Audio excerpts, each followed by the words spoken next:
It's Saturday, June 20th, 2020. Late video this evening, but I thought it was important to make. I wanted to touch on a couple subjects tonight. First one, the president's speech tonight. I want to hear from all of you. Please comment down below. What did you think about the speech tonight? Personally, I thought it was funny at times. I thought it was good at times. And I also thought it was concerning at times. I don't understand why this president, time after time, takes credit for the stock market, takes credit for this economy. He knows, you know, that this stock market is completely propped up by the Federal Reserve, the buyer and lender of last resort. The Fed now has pumped $7 trillion into this economy, into these markets, buying junk bonds, buying ETFs, 0% interest rates. We're going negative. But he doesn't talk about that. He's not telling us why the stock market is coming back. He's not telling us why we saw the stock market a couple months ago at all-time highs, why we're seeing this massive surge, this comeback in the stock market. It isn't because the economy is booming. It's because the Federal Reserve is the buyer and lender of last resort, and it's buying everything, and it's creating a massive amount of debt doing it, the massive debt creation. This massive liquidity injection, the repo injections. It's so fraudulent, yet the president doesn't talk about that. He's not admitting why the stock market is roaring back, why we're seeing this comeback. He's not talking about the real economy. 47.5 million people in America officially jobless, and we know the number is much higher than that. Why isn't he talking about jobs? Why isn't he talking about the unemployed in America? This is what scares me. This is what concerns me, is he believes that we're all oblivious, that we don't know what the Fed's doing, that we don't know that there's nearly 50 million people jobless in America, that we don't know that by July 31st, the $600 bonus is in and people are going to be in big trouble. So comment down below. Let me know what you think. I'm not here to judge, criticize. I don't want this president or any president to fail. But I've got to question why this president is not taking responsibility for what is really happening. The Fed is buying everything. We've got almost 50 million people jobless in America.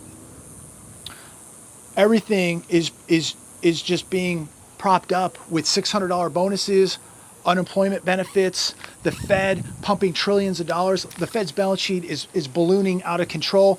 How about our U.S. debt ballooning past $26 trillion? We're not talking about that. How about the trillions of dollars of debt we've just run up just within a couple months? We're not talking about that. We're not paying anything down. Comment down below. Let me know what you think. One thing we all know is the average American, the consumer, the masses have a spending addiction that they cannot stop spending, just like the U.S. government. We have a spending addiction here in America. And I made a couple notes, and I want to talk a little bit about some numbers that we saw Tuesday. Retail sales. The report came out, and it was stronger than expected. But how are we going to maintain retail sales, consumer spending, when the consumer is being tapped out, when we're looking at 50 million people unemployed, millions of jobs not returning? The consumer just finds a way, and the government just finds a way to go further into debt. And this is going to be very disastrous for America. As long as individuals have a paycheck, as long as they have unemployment benefits, as long as they have those $600 bonuses, they're going to spend it. And if you don't believe me, just look at consumer debt. It is at all-time highs, record highs. The consumer cannot stop spending, just like the U.S. government. Debt at all-time highs because we cannot stop spending, ladies and gentlemen. You know, if you have a few minutes, you should go listen to the Dave Ramsey show. You can pull it up.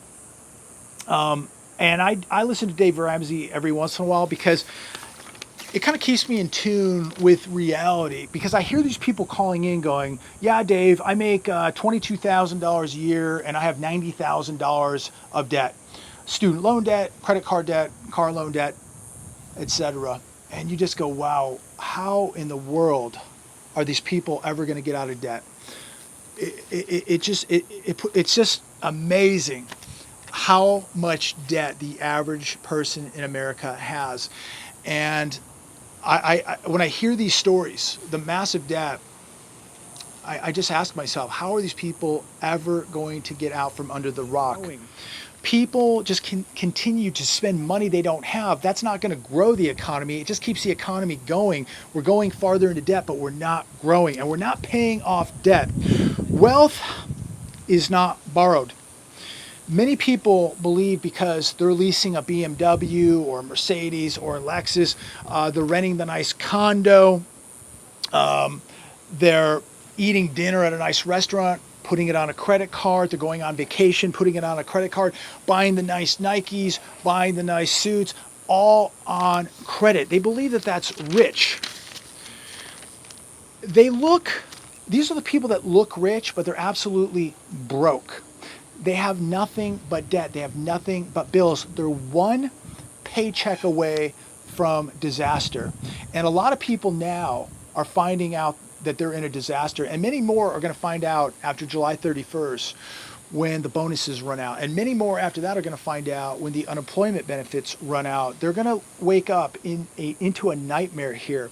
And so, if you're one of these people sitting at home unemployed right now, and everything is good because you've got the $600 bonus and the unemployment checks are coming in, look, don't wait till July 31st to start looking for a job. You need to start looking right now, because after July 31st, you're going to have nearly 50 million people looking for a job. So get ahead of the line right now and start looking, because the sheeple, the masses, are all going to figure out after July 31st that the bonuses are over and reality is going to begin to start creeping back in. And they know that those unemployment benefits are on borrowed time. So that means after July 31st, many people are going to wake up and go, hey, I better go find a job. Don't be one of those people waiting that long. You need to be looking right now. Let's look at the economy over the last 5 months. Motor vehicles and parts down. Sales down 10.5%. Furniture sales down 18%. Electronics and appliances down 19.3%. Gasoline sales down 17%. Clothing down 42.9%. Sporting goods down 9.9%. Department store sales down 21%. Food and drinking places down 22.3%. I share these numbers with you because we all need to really know what's happening in this economy. And many jobs are not coming back. Many businesses are not going to be coming back. They're going to be shutting down, meaning that millions of people will not have a job to return to. When you look at these numbers, they're appalling. And yet the president is taking credit for the economy, taking credit for the stock market. I don't understand it.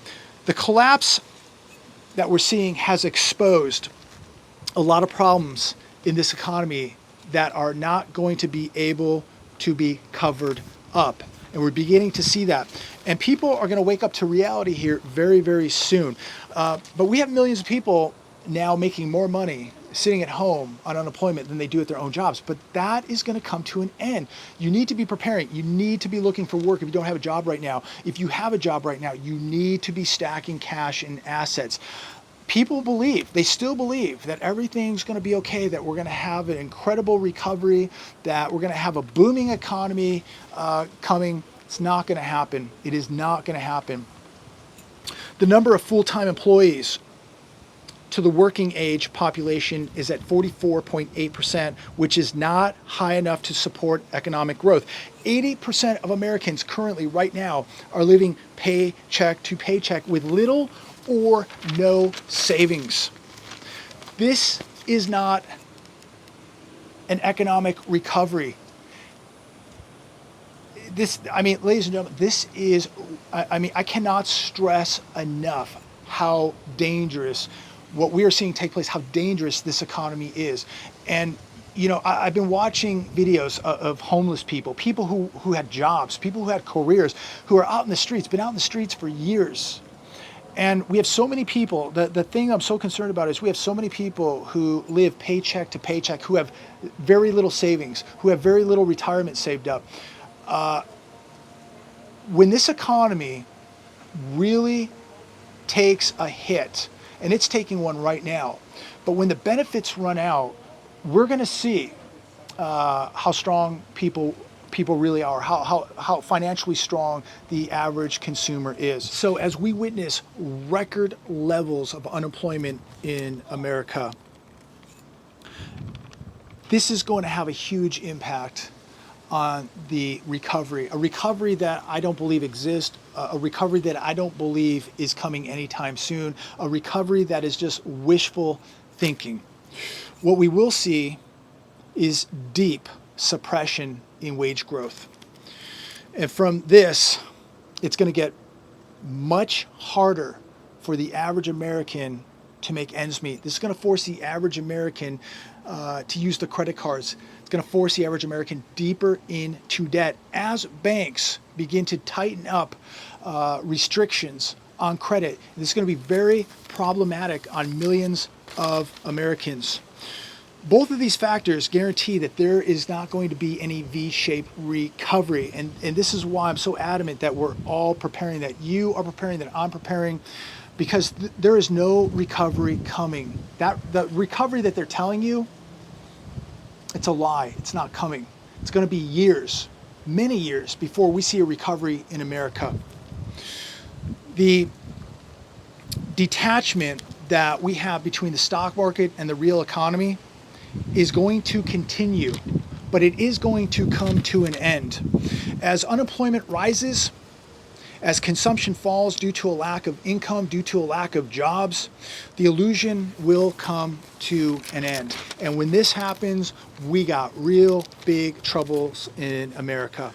So ask yourself, how does the consumer remain confident with everything that is taking place right now?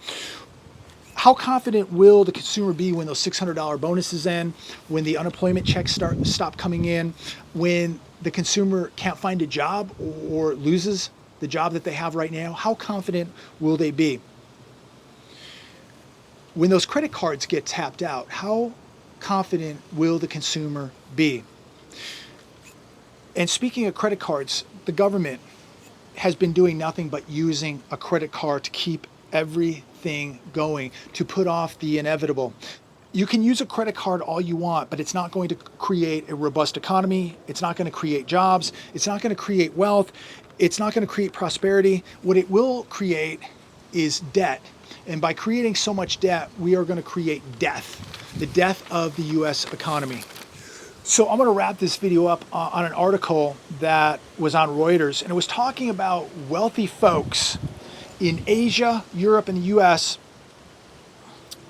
who have pulled back on purchasing Swiss watches like Rolex, Patek Philippe's, things like that. And when I read an article like this, you know, it kind of indicates, it's kind of telling me something, that you have, if you're going to buy a 10 or 20 or 50 or $100,000 watch, you know, you're probably making some money. You're probably not just the average consumer. But I thought these numbers were interesting. This was a report released by the Swiss watch industry. Swiss watch exports declined 81.5% in April. In May, Swiss watch imports were down 68%. And when you look at the markets compared to last year, China, Swiss imports down 55%. USA, Swiss imports down 79.2% compared to last year. Japan down 74.2% compared to last year. And a lot of these watchmakers and people in the business said they're very concerned about the watch market, and they expect sales to fall 25% this year. And when you look at the industry, also in this article, it says that the industry is now entering a period of pain. And some of these people in the industry believe it's going to be a couple years that they see a very difficult time in the Swiss watch industry. A couple years. But, I come to the conclusion of this. The average consumer will go out, spend the stimulus checks, the unemployment checks, sit at home, many not looking for a job, many are. But many people, millions of people took those bonuses and those benefits, and they went out, and they were the first people to line up when Ross opened. They were at the Walmarts buying big screen TVs. They were the first ones at the malls when they opened. While the wealthy people, according to this article in Reuters, pulled back from buying Swiss watches. And so you see a difference where the wealthy think a lot different than the masses. And that's why they're wealthy. The wealthy people are going to sit back, keep their powder dry, keep acquiring assets, keep stacking cash, because they know things like Rolex watches and collectible cars and real estate and land, commercial buildings, it's all going on sale. So they have enough watches now, they have enough cars now, they have enough real estate now. Many of them aren't going to buy anything until it goes on sale, while the masses will go out and spend their money on big screen TVs, Nike gym shoes, going out to dinner, a weekend getaway, spending money that they really don't have, but the government's giving it to them. They're not putting it away. They're not saving it. The wealthy save. They wait for the sales, and they know that the biggest wealth transfer in American history is coming, and they're keeping their powder dry, and they're going to capitalize, while the average consumer is going to be a debt slave. I'm going to close with this. Don't be a debt slave. Think like the wealthy. Be your own central bank. Be stockpiling cash, gold, silver, and be patient. It'd be fun to, be gambling in the stock market like so many people are doing. Go, open up a Robinhood account and, gamble, and how exciting. But me personally, I'm going to be patient, because I know that the stock market is going to go on a blue light sale. I know that cars are going to go on sale. I know RVs are going on sale. I know land and real estate, it's all going on sale. So this is the time for me personally to be patient, keep my powder dry, keep stockpiling cash, gold, silver, because we haven't seen the blood in the streets yet, but it's coming. And I believe that there's going to be incredible sales on the stock market. We are watching a bubble right now. I don't believe you should be buying real estate in a bubble. I don't think you should be buying stocks in a bubble. When this stuff comes crashing down, the people with the cash and the gold win.